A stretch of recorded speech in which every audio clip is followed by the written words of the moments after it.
Colombians are heading back to the polls for a runoff between the leading presidential candidates Gustavo Petro and Rodolfo Hernandez. Whoever wins the race will be faced with the daunting challenge of tackling poverty in the country.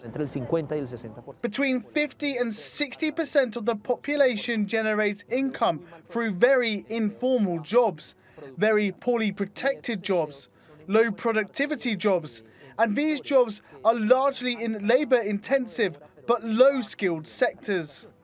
About 40% of Colombians live in poverty, and that's been worsened by the coronavirus pandemic. According to officials, the pandemic set the country's anti-poverty efforts back by at least a decade, as living standards deteriorate and food prices surge.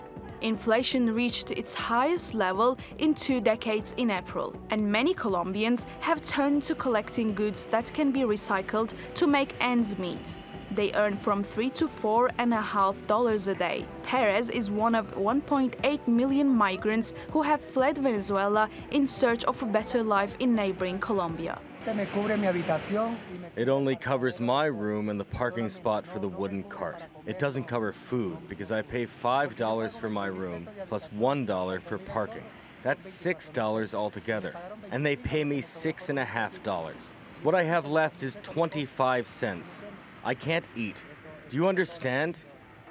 Colombia is Latin America's largest economy, but according to the World Bank, it's also one of the world's most unequal, and the presidential candidates have promised to eradicate this gap. Petro, a former leftist guerrilla, was the top vote-getter in the first round of the election. He was followed by Hernandez, a real estate tycoon. The results show Colombians are ready for a change as the population shifts away from the traditional political class.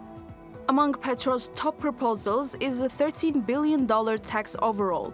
It would tax the country's richest people to fund social programs, and monthly payments of about $125 to the elderly who don't have pensions. He's also promised to fully implement a 2016 peace deal with Colombia's biggest rebel group, and the transition away from Colombia's reliance on oil and gas exports.